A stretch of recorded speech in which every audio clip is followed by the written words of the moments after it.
Welcome. Welcome. Welcome to the next level. Wow. This is our second episode now. Yeah, we actually made it through the first one. Oh, no kidding. Especially like with the fact that we didn't kill each other. Yeah, both of us are still alive. Yeah. I haven't murdered you in your sleep. Yeah, we definitely have some disagreements we need to work through, but I think eventually we'll get there. It's couples therapy, I guess you could say. Yay. Couples therapy. It's more like toleration. Gosh dang it, you know what? I'm sorry, I have to do this, but... Huh? Yeah, why not?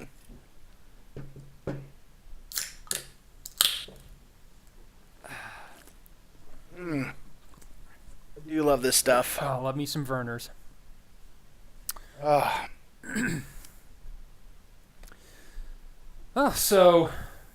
What's up? Yeah. How you doing? nothing. Really?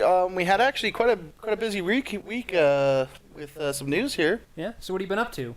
No, nothing much. Did you check out Comic-Con in Salt Lake City? There was Comic-Con in Salt Lake Yeah. City this last week. Yeah, they had quite a few people there. Did I'm they? actually surprised. Yeah, they had William Shatner. They had 8. I know you're not much of a Star Trek guy, but I have a nerdgasm. Oh, but when I hear everybody about knows Star Trek. I'm William Shatner. I can get anything. So. He is William Shatner, and he can get anything. Don't you forget that. Don't you forget it. I won't forget that. Okay. Because you asked me But to. they had let's see. It's like you know how you see the name in your head, and then the next thing you know, it's like just oozed out the side of your brain like a big old brain shark. I'm sure at one point in my life, when I'm old enough to have that, that'll happen. Let's to see. me. They had Adam Baldwin. Adam Baldwin. They had Nathan Fillion. Nathan Fillion, really? Yes. They had Commander William Riker from Star Trek: Next Generation. They had Patrick Stewart. They had almost the entire main cast of Next Patrick Generation. Stewart was there, really? Yeah. Patrick Stewart showed up on Saturday. Huh. Yeah. The Professor Xavier, a.k.a. Jean-Luc Picard. And wasn't Precious Little Life Forms do Brent Spiner. Was he there? Yes, he was. I thought he was usually there along William Oh, Shatner as well. dude. So. Yeah, he's pretty much like anywhere that Next Gen cast is, he's gonna be with them. Huh. And if you ever have a chance, I think there hasn't been really any video posted yet, but I'm sure somebody will post a video of their little get together. But they had a big old Q&A with William Shatner as the host, so it was a pretty interesting little thing they had going on. Huh. And then they estimated they're going to have around between 90 to 100,000 people there. 90 to 100,000 people. It's gonna be awesome to see exactly how that turnout was. How many people were there? Yeah, it will be. Once they have the official numbers, so it will be pretty cool. That would make Salt Lake the 4th largest Comic-Con in North America, the 3rd largest in America. Or, I should say, United States. Behind Good for them. San Diego and New York. And then, obviously, if you want to go to the greater North America area, Toronto does have a really massive Comic-Con that also draws 100-some-odd thousand people. Our fellow Canucks have gotten some Comic-Con love up there, huh? You know, on occasion they do. On occasion, they do. They do. Huh. Other than that, this week I sat down yesterday. I was really bored, and I watched all 4 Indiana Jones movies. All 4 Indiana Jones movies. This is Yes. a marathon. And oddly enough, I didn't do it in chronological order either. Really? I watched Raiders of the Lost Ark, then I watched Kingdom of the Crystal Skull, which some people out there will say doesn't even count as an indie film. But watching that in between like those, they went out of their way to make it feel like an indie film. I think the biggest problem was there's a few scenes in there that just shouldn't have been in the movie in the first place. Mostly the golfers and the near impossible survival of the atomic blast at the beginning probably shouldn't have been in there. And then the whole jungle gym bullshit that happened with Shia LaBeouf swinging from vine to vine somehow faster than the vehicles could travel. Well, it's been a really long time since I've seen the Crystal Skull. Actually, it's been a really long time. I remember all the other threes. I've seen them multiple times. And Shia LaBeouf, you know, I saw him in Eagle Eye and I saw him in Disturbia, and he was actually pretty good in both of those. I'm not usually, you know, normally a big Shia LaBeouf fan, but I thought he did pretty good in those movies. Yeah, as well. you know, he's really not bad in the Indiana Jones movie. I felt like they tried a little too hard to do the whole rebel without a cause motif with him. Okay. You know, he rides it on the motorcycle wearing the That I do remember. the Marlon Brando hat and Like a everything, greaser. and dressed up as a greaser. Like, I mean, they could have kept him a greaser, but they didn't. They really did not need that whole scene where he literally, like, you know, copying Marlon Brando. I mean, really, in real life, though, at least it seems to me, it seems like he's got a pretty big ego, and that gets in his way sometimes. You know, Dams up his career a in little all bit. honesty, he's a Disney kid. He's a Disney kid. Most of those people have, you know, low self-esteem and and daddy issues. Daddy issues. I'm not gonna name. Oh, we can't get through an episode without naming. I'm sorry, we just have to do it. Everybody knows that everybody who refers to like the big one in Disney now is frickin' Miley Cyrus. Yeah. Let's not forget about the other past ones. Don't forget about Britney Spears. Don't forget about Justin Timberlake. Don't forget about was it Christina Aguilera or was it Jennifer Ooh. Lopez? I can't remember which one it was. Christina Aguilera. Christina Aguilera. But yeah, so it goes to show not every Disney kid grows up to be a sociopath. But then you get people like Lindsay Lohan, Miley Cyrus, and Britney Spears. I have to look more into Lindsay Lohan, I guess, because, geez, I only remember her being in like Freaky Friday. That's the only Disney thing I think I. So you don't remember her being freaky looking in her. What are those called? I'm Where you- talking like Disney TV shows, movies, stuff Oh, like that. she's- It's the she's only mostly- movie I've ever seen her in that's Disney related. No, she was in quite a few Disney. Parent Trap. There's Parent Trap, Freaky Friday, and then there's like another one I can't really remember. I guess I don't. Herbie remember. Fully Loaded. What? She was in Herbie. Oh man, I thought you said Kirby. I was like, Nintendo's getting in on all of that now. That's ridiculous. Oh wow. Yeah, well, no. Oh, Herbie Fully gosh. Loaded. It's got one of your favorite actors in there, Michael Keaton. Really? They Yeah. put Lindsay Lohan and Michael Keaton in the same. Yeah. Jeez. Yeah. Apparently you didn't know that, did you? No. No, I it's not a didn't. it's not a terrible movie. It's just she Uh, became a terrible person. Let's see. I guess to quote Tenacious D, that's a matter of opinion. I guess it would be a matter of opinion for some. Other than that, I finally finished catching up on Regular Show. Have you ever seen Regular Show? Regular Show. Now, is that the one that we saw with the Mega Drive?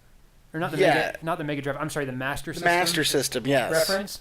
Oh yeah, yeah. There's that was, there's a billion Sega Master System references in that show. that was great. That's what that whole show's about, is Master System references, pretty much. No, I'm just kidding. Oh, It's- you had me it's not going that there for a hardcore. second. It's not that hardcore about Master System, but no, it's actually quite funny. I don't think it's quite as well rounded as Adventure Time is.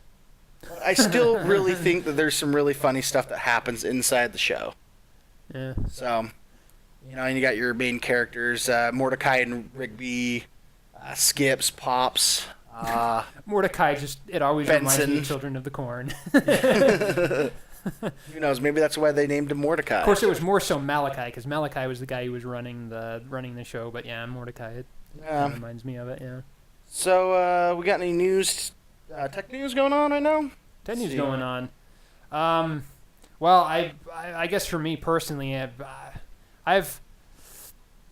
yeah, I guess I have to throw this out there because we get to do whatever we want. I mean, it's our show; we get to do whatever Yeah, we it's- want. But It's not like we have a producer or I mean, anything. news for me anyway, and for all of my fellow Canucks and other fans. The You are- Red Wings actually made it into the playoffs, and they're going up against Boston.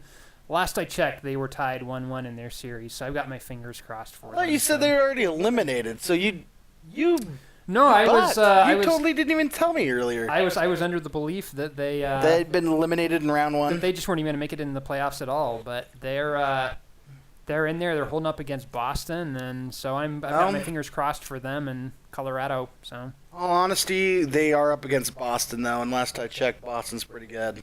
yeah, they won the last two Yeah. couple of playoffs. So but they're probably... I mean, you said 1-1 right now? Yep. Last I checked, Okay. they're tied at 1-1. Their last game, so I heard from my brother, I guess, who maybe had seen it.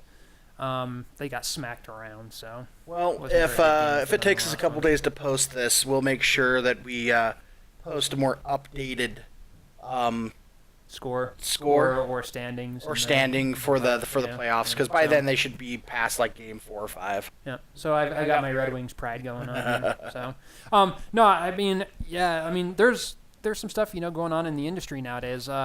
Naughty Dog had some really depressing news, at least for me anyway. I thought it was pretty depressing. What happened? At first, when I heard the name, I was like, oh no, but apparently Nate Wells has left Naughty Dog, the lead artist for The Last of Us. Ugh. So that was a little depressing for me. I thought that it was Evan Wells when I was first thinking about. My brain wasn't functioning right. I was so shocked by it, but I thought it was Evan Wells who was the co-president of Naughty Dog. But it had turned out that it was Nate Wells who'd left Naughty Dog, which was a really, for me, it's a bummer. Oh, it happens, man. Some people want to move on to greener pastures and just a better opportunity. Well, he's staying within Sony, and so off the top of my head, my brain just went totally blank. I knew it earlier, but apparently he's going over to work with the team that did Unfinished Swan for the PlayStation 3. So he's still, I guess he's opted to stay. So with he's Sony. still in there. Yeah. Well, for all those out there that do not already have a Netflix subscription, you might want to get one ASAP because Netflix is going to be raising their prices for new customers. You're kidding me. Nope. They don't have a price listed yet, but it's not really huge. It's going to be $1 to $2. So I'm assuming they're going for like $9.99 around there for a single subscription. Shoot, I'm wondering what that's going to do to all of us who had a subscription and we've kind of had to go a little bit of time without it, and to renew that. I wonder if they're going to stick us that way. I don't know. So It is interesting. man, huh? Dang it! Yeah. Dang it! Yeah, it happens. Honestly, like with some of the great shows that they have on Netflix that are exclusive, you'd have to wonder when they were going to do this. It wasn't a matter of if; it was a matter of when. So it's more so just we're trying to bring you more content, and it costs. Us Yeah, more it money. costs more money, so they have to raise their prices a little bit. Do you think that's kind of like one of those slippery business plans where they're like, ha ha ha, we're Well- going to pull this out from you when you least expect it, or you really think that it's a pretty honestly, legitimate- like if you look at when Netflix started streaming, they've had the $7.99 price since 2007 when they first started. Phew. So if you look at that, it means like even though there's been inflation since then, they haven't raised their price. So as things become more expensive, and then they just had to make a deal with Comcast so that Comcast would stop capping Netflix, so Netflix could have more bandwidth on Comcast connections. Matter of fact, we used to have Comcast, and we ditched them because of our speeds in Netflix. Remember that? Yeah. Yeah, it turned out that it wasn't just our really, really shitty Comcast modem. It turns out that Comcast is really, really shitty. Ooh. Bold claim there, but Well, it's a podcast. It's not like I'm an official news anchor. I don't have an Associated Press badge. I'm pretty much just a big nerd in my basement making a podcast about how shitty shit Comcast is.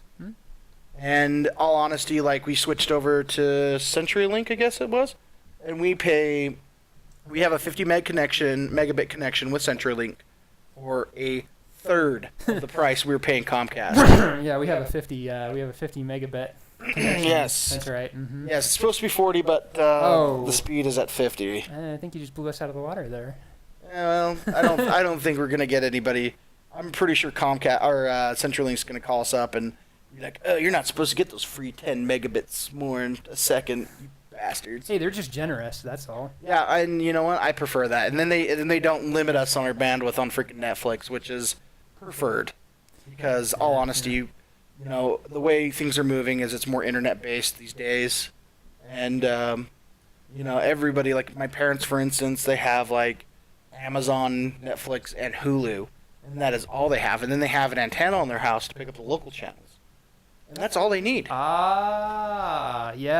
It seems I think everybody saw it coming and everybody knew it was going to be this way, but satellite and cable could just end up just phasing out altogether. I mean, look at YouTube, for crying out loud. Oh, yeah, I mean, YouTube's become huge. On YouTube. I mean, like, look at us. We're just a bunch of schmucks in a basement making a podcast that we're going to post on YouTube.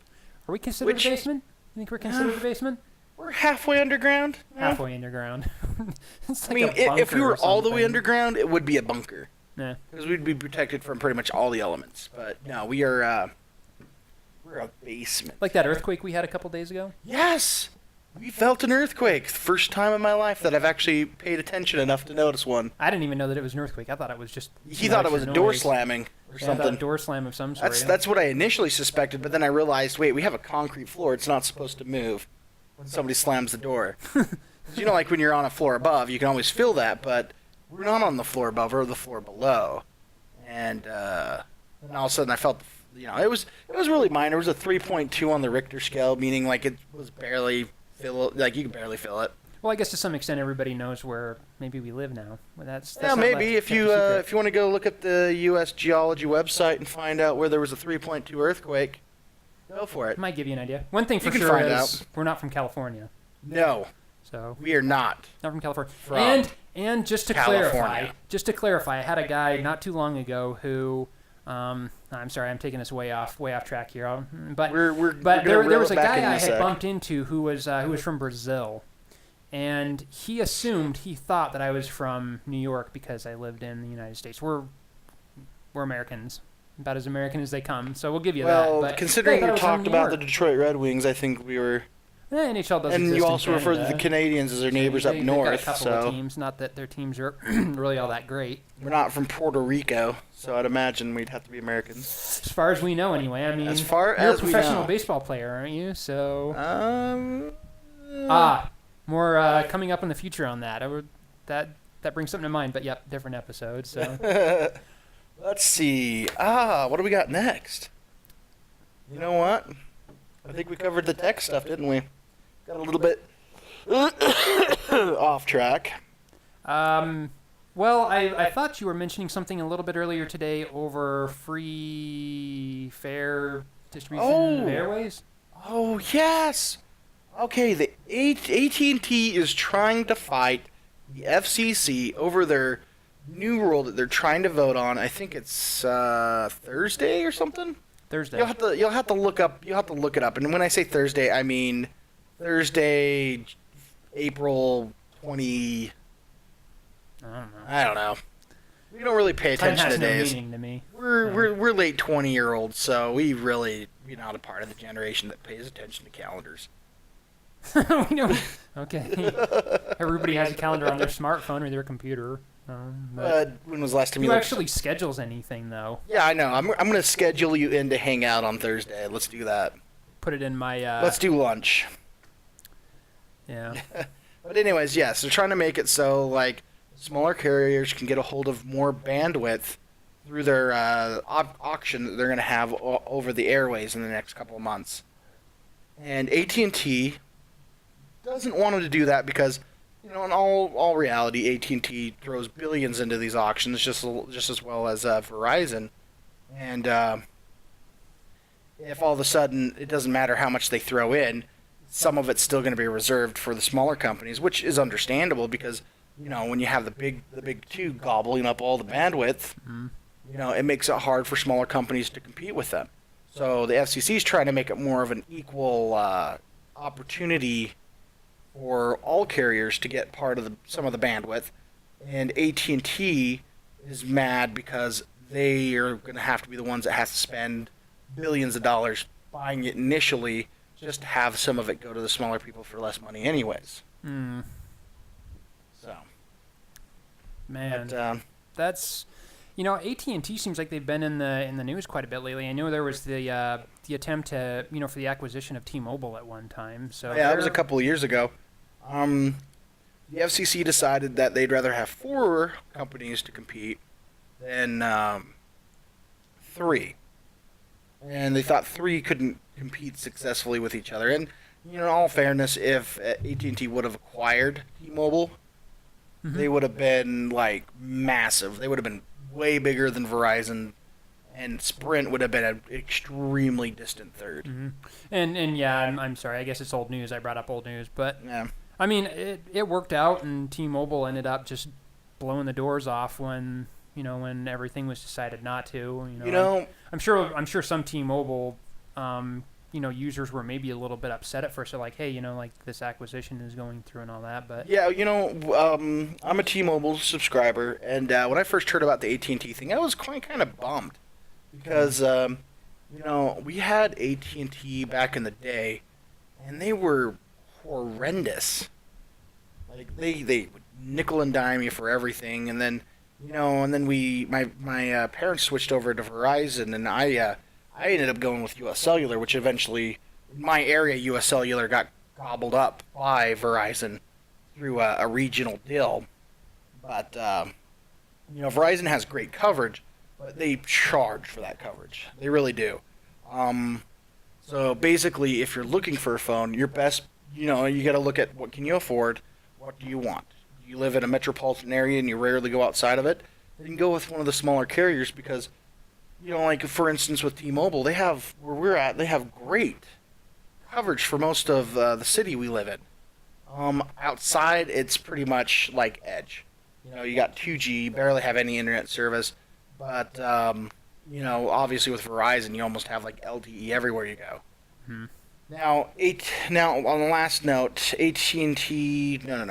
T-Mobile has stated that they are upgrading their entire Edge network to LTE by the middle of next year, meaning that they're eventually going to phase out the Edge network, which is a good thing because then that means anywhere where you get if you have T-Mobile, wherever you get coverage, you're going to have LTE, and that will help them catch up to Verizon a little bit. But obviously, where T-Mobile is the fourth largest carrier, they don't have nearly the capital compete with the bigger two, so obviously they're the cheapest. Their base plan starts at $40 a month, and that gets you unlimited minutes, unlimited text, and it's you 500 megs, or is it 200 megs of internet per month? I believe it. Maybe it was 500. It's hard to remember that one. On that, but it may have been 500. Then they don't have any overages. So if you hit that limit, basically a reminder pops up and says, "Hey, do you want to buy internet access for a day, or do you want to pay for like a gigabyte, an extra gig a month, or whatever you want to do, or it will just kind of just slow you down to just really slow speeds." And that's one of the things I've really liked about T-Mobile is I have never, since I think 2007, I've been with them since 2006. 2007 was the last time I was ever charged by an overage with T-Mobile. Sounds pretty good to me. AT&T trying to stay relevant in the news, I guess. Huh. Well, and again, in all fairness, it's one of those things where you spend your hard-earned money on something just to have somebody who doesn't have as much as you spend less and get as much. Wow. So. Sheesh. Well, man, so I guess you had something pretty special in mind for all our listeners and all of our viewers. Yeah, I'm going to do a quick review, just a quick one, of Grand Theft Auto 5. Grand Theft Auto 5. Yeah, for the 5 people out there that didn't buy the game, why are you waiting? Why are you retarded? I mean, go buy the game. I mean, unless, of course, you don't like extreme amount of violence and language and stuff, then obviously I'd understand why you wouldn't want to buy the game. Or if you're a 4-year-old or a 6-year-old, you probably shouldn't play it either. Matter of fact, this game is one of those games that, like how you sometimes have mature games? And it's like, well, if you're 15, you should be able to play it. It's just a little gory. Like Call of Duty Modern Warfare and stuff are mature, but they're really not that violent compared to Grand Theft Auto 5. And I know, yes, there's pretty much non-stop death around you in those games, and it's nowhere near as gory as Grand Theft Auto 5. Well, some people are mature, they're adults, but they're jerkish and sleazy enough and crappy enough to attack somebody who's going to pick it up at launch who's disabled, beat them to death, steal their copy of the game. I thought that was Grand Theft Auto San Andreas. No, it was recently with Grand Theft Auto 5. Oh. Poor disabled guy got mugged by, this husband and his wife who are now in jail.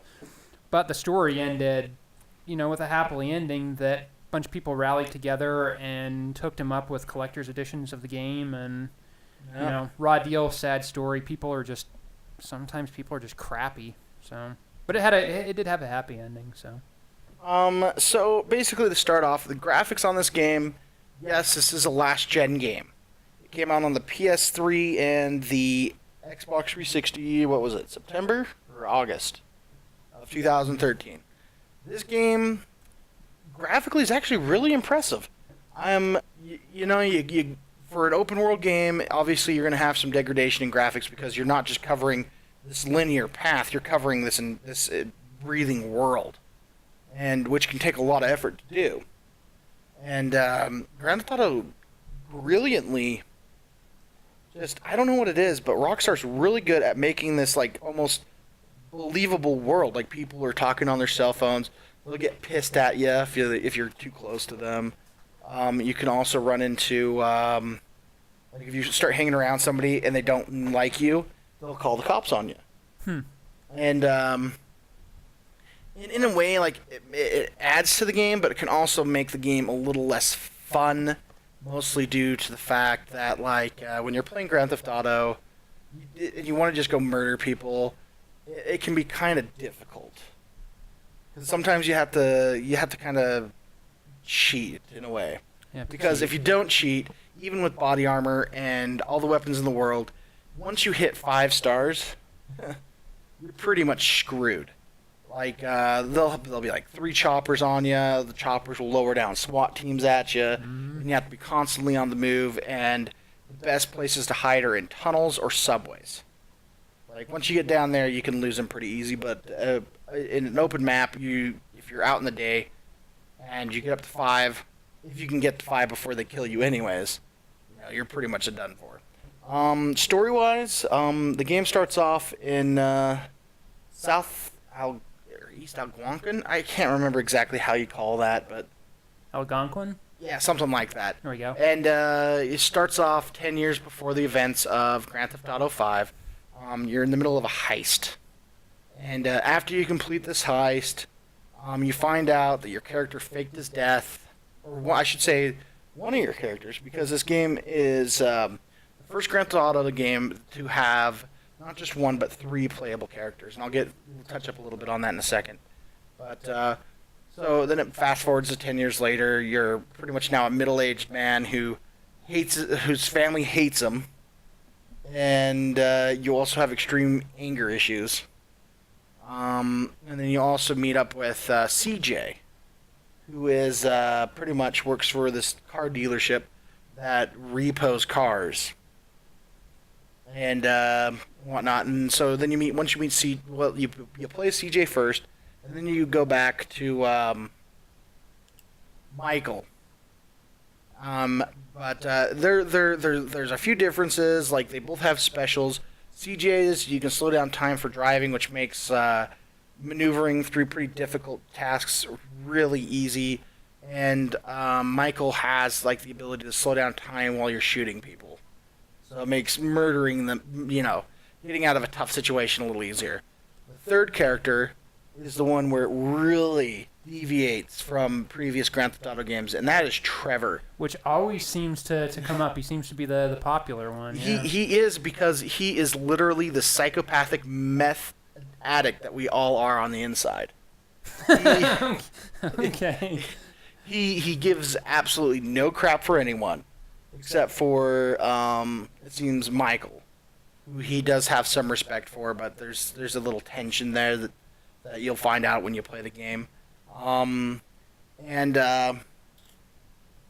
He's pretty much a psychopath. I mean, he literally is unstable. He does some of the most random things, and they're funny as hell half the time.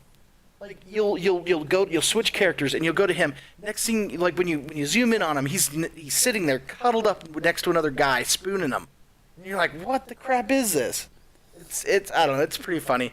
But the game really doesn't start to shine until you do your first heist. And once you start doing the heists are just a blast. You get in there and you plan the heist. You set it up. You choose the type of people you want. If you want a bigger take, you hire less qualified people so you can pay them less. But you also have chances of things going bad. And if they go bad fast. Huh. So, with Grand Theft Auto 5, and I guess to kind of reiterate a little bit what you were saying before, he can vouch for this. I was was checking out the game, and I was just kind of like, man, the cars in this game, like, it's almost like the graphics are so impressive for being a last gen game. It was just kind of like, man, this is almost like you're playing Gran Turismo. Gran Turismo, yeah, Gran Turismo. Yeah, the detail they've put into the cars and into the roads and texture detail. I mean, this game is definitely impressive, and it's definitely easily one of the most impressive last gen, which is kind of getting weird to say now. Yeah, it is. One of the most impressive last gen titles. There are rumors that they are going to be porting Grand Theft Auto 5 to the PS4 and Xbox One later this year. But again, as it stands right now, they are still just rumors. Still rumors. But just to kind of finish up on Grand Theft Auto 5, would I recommend buying it? Yes. Would I recommend you have to play through the entire story to truly enjoy the game? No. This game is a game that is just fun to just hop in your car, drive around, find a hitchhiker, murder them, and just keep driving around. I don't know what it is, but I really love hunting down hitchhikers in this game. Especially backpackers. You get some hikers going up in the mountains, you just kind of follow behind them, and then you just take them out into kneecaps. That's... Yes. Excellent. Well, so there you go. There's your review for Grand Theft Auto 5 for PlayStation 3, Xbox 360, and possibly PlayStation 4, Xbox One. And I know there's a lot of people out there crossing their fingers for the PC. Yeah. Yeah. You know what? For this next piece, I kind of wanted to go over some quick classic games that are just really fun, and basically what I want to do is spend about 30 seconds per game. We'll just quickly describe what we have. You've made your list, I've made my list, and we'll just describe them really fast. We won't spend too much time talking on them, but we'll just kind of let you know what there is, and mostly we've kept to the 16-bit era. So, Neil, would you like to start first? Sure. Let's see. Let me just to clarify. We're starting with our 8-bit. Mm-hmm. All right. So when it comes to 8-bit, for me personally, I honestly didn't really get into it until a little bit later in my life, which is a crying shame. But Yes. I absolutely have gotten to spend time with and really love and appreciate what Sega did with the Sega Master System. And so, the games that I found that I really enjoyed for the Sega Master System, I guess I'll just take the first one. And Yep. But, the first one that I think comes to mind for everybody with the Sega Master System is Golden Axe Warrior, which... Now, Golden Axe Warrior is the one that's kind of a little bit like Zelda, isn't it? That's probably an understatement. A lot of people will describe Golden Axe Warrior as a Zelda clone. Exactly as a Zelda clone. I mean, it plays the same. It looks a lot the same. Dungeons. I mean, the whole layout of it is pretty much the same thing, and kind of all takes place in the Golden Axe universe. But yeah, it is pretty much a Zelda sort of game that Sega fans were able to enjoy. Well, that's good because from what I've heard about Golden Axe Warrior, I've heard like in some areas it's actually better than Zelda. Again, to quote Tenacious D, it's a matter of opinion. That's true. But it was something that was awesome for Sega fans to be able to play on a Sega console while everybody was bragging about the NES and being able to play it on Nintendo's console. But there is truth to that. There are some points of the game where there are just points of the game that really stand out that separate it from the game that it's trying to emulate. So, Okay. which is a really big compliment to Nintendo, I think. I guess it kind of is, which is hard for you. I know.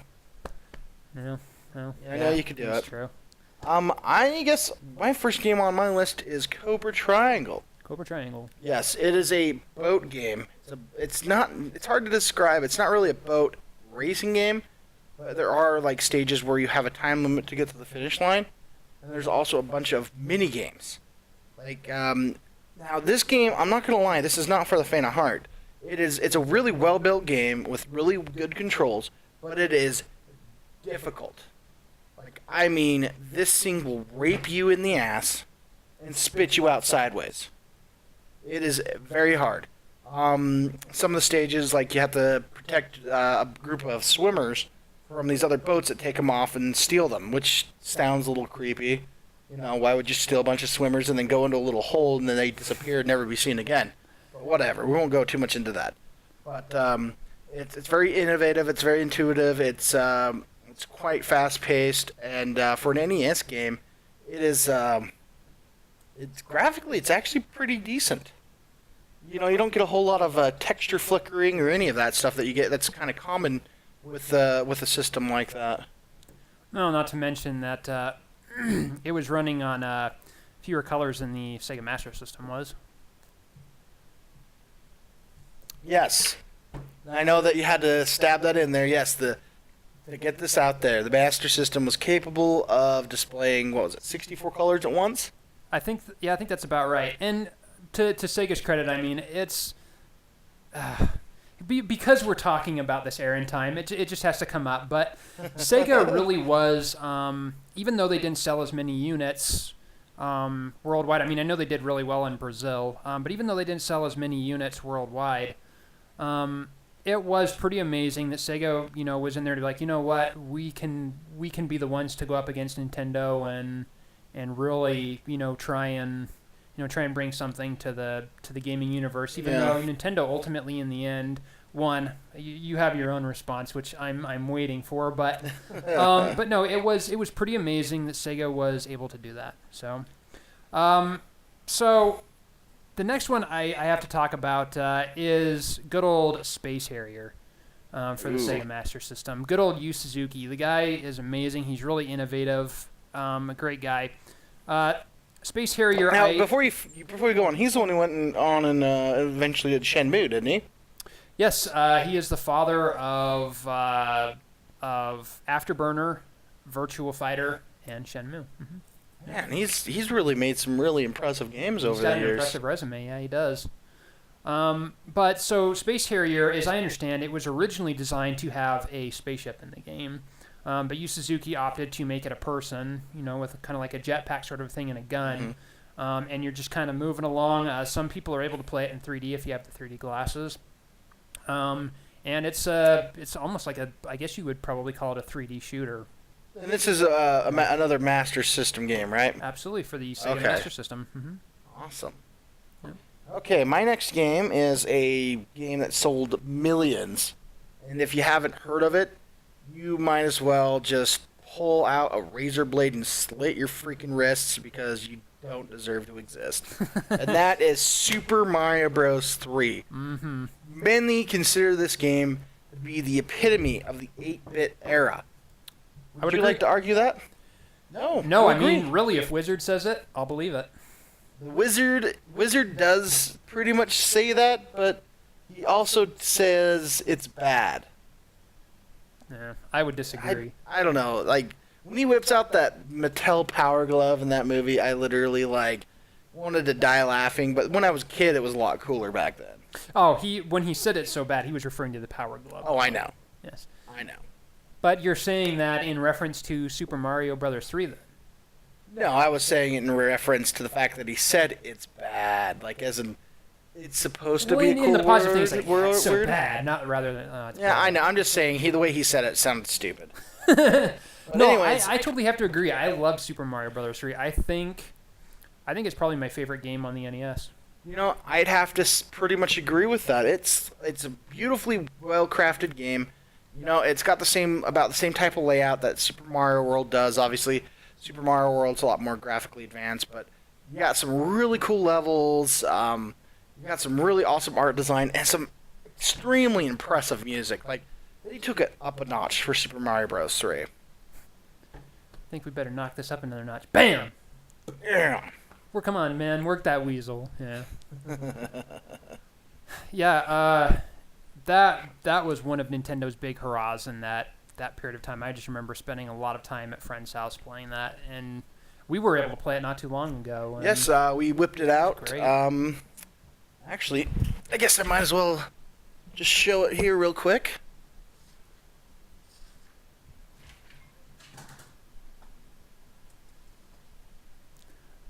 Yes. Good old Super Mario Brothers 3. The memories, nostalgia. For those in the podcast, I am actually holding a Super Mario Brothers 3 cartridge in my hand, and it's absolutely amazing. It almost radiates awesome. You know, it really does radiate awesome. So the YouTubers out there can see that, and whatever fidelity we're recording at, I wasn't paying attention. Fidelity, we're recording it. So the next one that I have takes us in a little bit of a different direction. We're using some hardware that was pretty interesting at that time, and that is going to be Gangster Town, which used the light phaser for the Master System, because the phaser In no just way sounds did so they awesome. steal that from Star Trek at all. Oh, well, they knew that Star Trek fans were going to love that, and in fact, you being the Star Trek fan that you are, you should love it. I don't know. The phaser's got like that straight, like 90-degree angle handle, which makes no sense. Oh, but it's so comfortable, really. At the end of the day, you get to play that, and its accuracy. That's actually what makes Gangster Town partly so amazing, is that it is the light gun is that accurate. I mean, you can, as was said in. As was said in another episode, somebody was talking about the same game. Just the, that point of accuracy where you can, shoot the head off of the guy that you're firing at, or to take down one of the bottles. I don't know why, but I'm kind of like stumbling along here. But anyway, no, but it's amazing. I mean, there are levels where you're just side scrolling and you would fire at it, or there are some where you're in a really old school car, almost like in Public Enemy with Johnny Depp, where they're moving forward and you're firing at guys who are popping out of the car and firing at you. So excellent game for the Sega Master System and for using the light phaser gun. Well, I'm going to have to rebuttal here a little bit with Wild Gunman. Yes, you do have to use your hands. And no, technically it's not a baby's toy. Anybody gets that reference, that is to Back to the Future 2, because that is the exact game he plays on the Play Choice 10 that is in the 80s arcade, or in the 80s cafe. So I have to ask you the question then. Are you a crack shot at the game? You better believe it. And where did you learn that? I learned it at 7-Eleven. 7-Eleven. Where did you learn to shoot like that? But Wild Gunman is actually quite a pretty fun game. Now, I wouldn't say it's like the best choice for a light gun game. Like, if that's like what you're going for, obviously probably the best light gun game in the 8-bit era would probably be Duck Hunt. And obviously, since everybody and their dog owns Duck Hunt, I figured I'd cover something else so people knew that, yes, there was more than one light gun game for the NES. Game, yeah. And basically, it's in a Wild West setting that you basically go up against outlaws. For everyone you kill, you get a certain amount of bounty. And then you progress to the next level, and they get faster and faster, and then you have to be more accurate. And no, you can't just shoot them as soon as they appear. If you do, you get a fault, and you lose a life, and you have to start over. So it's actually quite fun because it's got that quick draw element. So you have to just kind of sit there, and then you have to just. And there's 3 game modes. You can go up against 1 outlaw, 2 outlaws, or you can go up against kind of like those little shooting galleries that where like a door will open, there'll be a bad guy. Another door will open, there'll be like an innocent bystander, and another door will open. Yep. Yes, Yep. that type of game, and that's But how I that's felt about actually that. that's pretty awesome. I mean, that's kind of become for rail shooters. That's become how it works, and it still works to this day. I go back and I can play so many other games that are shooter games like that, and they're so amazing. It's great. Yeah, let's move on to the 16-bit era, shall we? 16-bit era. Do you want to go ahead and take this one first? Yeah, the first one I have on here is for the Sega Genesis. I know, You're looking at me. I literally have an NES sitting right in front of me. I am a hardcore Nintendo guy, but in all honesty, after I had this guy, I had a Sega Genesis. This exact type. And I loved it to death. I actually didn't even own a Super Nintendo till I was in high school, which is weird. But whatever, we'll go on to that. But my first game is X-Men 2 Apocalypse. Now, the first X-Men game on the Genesis is about as good as a pile of shit in a microwave. Once you turn that on, it literally just smells like shit everywhere. It's really not a very good game. But I don't know what happened. They went back to the drawing board, and now it's kind of weird how the game starts off because you start off right into the game. You don't get to choose your character. You don't get to, you just bam. First thing you have to do is jump over a missile. And then you get through the first level, and then you get to the main title screen. Then you have your character selection. Ah, yes. And this game is difficult as shit, but it has some really great controls, and every mutant has its own powers, and they have their own pros and cons. Cyclops obviously is the best at long range, but he sucks at close range. Wolverine is amazing at close range, but he can't do shit for long range. And then you have Gambit, who pretty much is just a gay strobe dancer. But, he's Gambit. He still has his cool little card tricks and stuff, I'm not going to get into that. I'm not a big Gambit. I'm a big Gambit fan. Yeah. Oh, are you? I am. I was unaware of that. I'm a big Gambit fan. In fact, in that game, I was mostly either using Gambit or Nightcrawler. In fact, the first time... Nightcrawler was always fun in that game, because you'd get to that spot where you wanted to get that big old health thing, but you can't get to it because it's behind a wall. And you're like, how the hell am I supposed to get to that? Well, you have to be Nightcrawler. I think they probably designed that, specifically for Nightcrawler. Yeah. But that game... the first time I ever saw it was actually at your place, playing on your Sega Genesis. Yes. It was the first time I'd ever seen it, and I was blown away. Yeah, it was amazing. It was graphically, the game is extremely impressive. Definitely in the heyday of kind of almost into the twilight of the 16-bit era. Came out in 1995. 1995. Obviously early 95, and then later that year you had the release of Sony PlayStation and the Sega Dreamcast. Or no. Sega Dreamcast. Now I feel like an idiot. Sega Saturn. Yeah. Jeez. Man, no, I mean, really super game. I don't know why, but for some weird reason, the name Clone Wars or something came to my mind. Oh, that's right, because it is called Clone Wars. But I just made an extremely okay, bad decision. So here we go along then. No, the game was also amazing because once you hit that screen, or no, it was actually after you reached the third level, you got to play as Magneto. Yes. And that blew everybody's mind. Yeah, now it's like now you're playing as one of the bad guys? What? Yeah, that was an absolutely amazing game. Clone Wars seemed a lot more like it was based on Days of Future Past comics. Like you have to fight against what is he called Apocalypse? I can't remember his name now. Because now I feel like such an idiot that I screwed up the name of the game. No, it really was. It's a great choice for the Sega, and man, yeah, it was. Well, I totally agree. Very good. What do you have on yours? Well, I guess I'm gonna kind of break tradition for me anyway. And I'm gonna go ahead and I'm gonna start with an SNES game. Just to flip the table a little bit and flip the cards. I see what's going on. Betray myself and all of my listeners. Dang it all! But no, seriously. I like you. I didn't. I wasn't able to play a Super Nintendo for a really long time. And I was over at a buddy's house, and he had this really crappily colored. I still can't say it.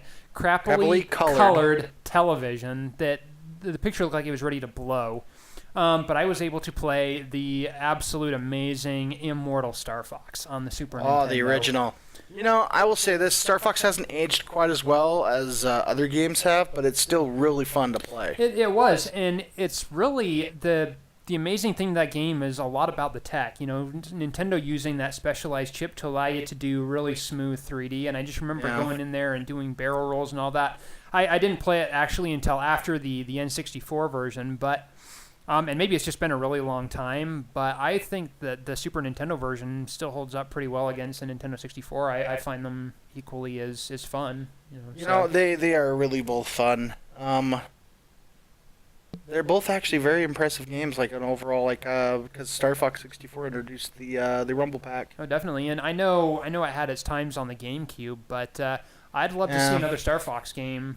Star Fox Assault was a little bit of a letdown, but Well, I mean, taking it back to its roots and being where it was, I really would. I'd love to see another Star Fox game like that on the Wii U.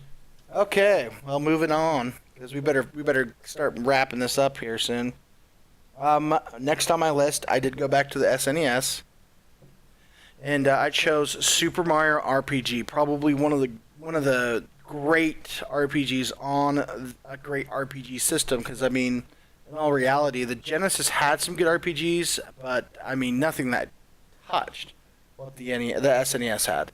And Super Mario RPG is no different. Like made by Square, came out in 1996, right kind of before that big old breakup with Nintendo. And he plays Mario. It is a turn-based RPG, but it has a really fun story, and it has really good mechanics, and it's quite fun to play. And it's bright, colorful, and it's really just it's a good game. Absolutely. I mean, beautiful looking game. Square had a flawless reputation at the time, and yeah, just Not so much now. well, but great in as many ways, and it was great to see Nintendo venturing off and trying something new and within their Mario franchise. I absolutely agree. For me, I guess it's definitely time to move on to some Sega Genesis for me. I think I'm sick of talking about Super Nintendo, but no. One of the games that really stands out for me for the Sega Genesis is Toe Jam and Earl 2, Panic on Funkatron, and what an amazing game it was. It was a very colorful game. A lot of fun. It was a little bit different than the first one in the fact that they were starting to go the 2D route rather than kind of the top-down sort of thing. But man, I just remember that bratty little girl coming up and kicking me in the knee, and I just wanted to just huck a mason jar at her, bottle her up, throw her in the bag, put her on the ship, and send her off to her send her back to her home so world. Annoying. But man, I mean, just amazing graphics, amazing colors, a lot of fun, awesome sound. Oh man, so many good memories with Toe Jam and Earl. Absolutely loved it. Oh, yeah. And I would dare say a must-have for anybody who has a Sega Genesis. Yeah, I haven't played it quite as much as you have, but I have played it with you before. It is quite a fun game to play, and it is actually quite funny too. Oh, indeed. Mm-hmm. Moving on to the list, my last game I chose was Teenage Mutant Ninja Turtles 4, Turtles in Time. Probably one of the best Ninja Turtle games ever made. Now, again, it hasn't quite aged as well, but it is still quite fun to play, especially when you can get a friend in there with you. Oh yeah, totally. Yeah, and it was, gosh, I've heard so many say that it is a really faithful port from the arcade itself. Yeah, from what I understand, the only real difference was the space level.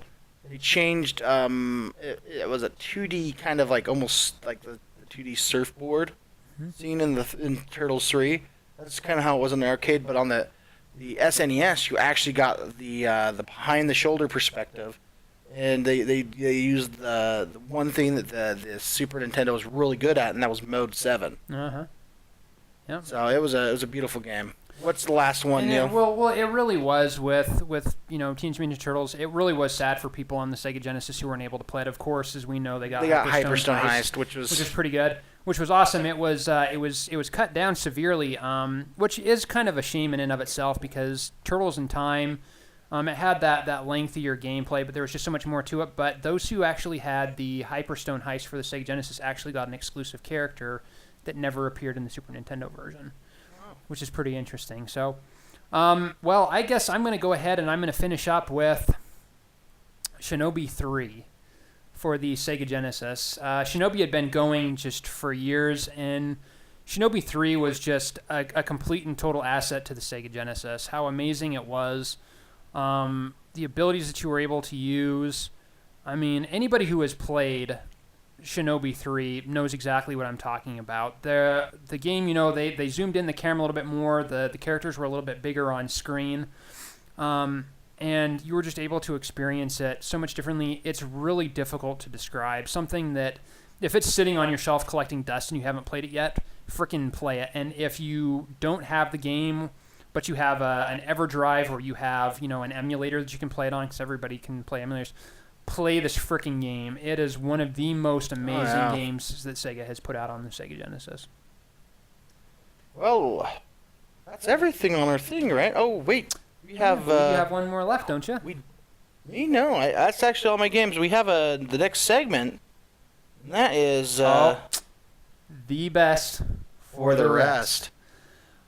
While we're in the subject of 16-bit era and talking about the Sega Genesis and the Super Nintendo, I would feel remiss if I didn't make mention of Comix Zone, our best for the rest. What an absolute amazing game Comix Zone is. Just seeing how it runs on the Sega Genesis, the style that it was something that was really different for everybody. You're playing a sketch turner who was sucked into this comic book world, and the villain that he had created for the comic book, popped out and suddenly became, who was creating all of these enemies for him. The art style was just amazing. It really did tax the Sega Genesis. But it was just... It was an amazing game. The only game I can really think of nowadays that comes close to a similar style is Beautiful Joe that you would have had on the PlayStation 2. Oh, yeah, that's where you get sucked into the movie. Where you get sucked into the movie, and as you move along and you progress in the game, you pick up abilities that you become this, mega superhero, which in Comix Zone was very similar. Anybody who's played the game, you see that fist there, and once you hit that button, that select button to select that thing, man, it just literally ripped the pages of the screen apart. Comix Zone, definitely, just a really spectacular game on the Sega Genesis, and definitely one that I feel is one of the great games that everybody should be able to play. You have a Sega Genesis. So, well, sounds like that's pretty much episode 2. We made it through 2 episodes now. No kidding. It's actually quite surprising we've been able to do that, and we're still alive. I haven't beaten the crap out of you. Amazing. I haven't had a heart attack doing that, so... The feeling's mutual. So, from both of us right here, just to all of you out there, we appreciate you. Keep gaming, keep living it up, enjoying it. That's about the best we can say for everybody. So, for all other game news, all other things gaming, movies, comics, check back here at the Welcome to the Next Level podcast.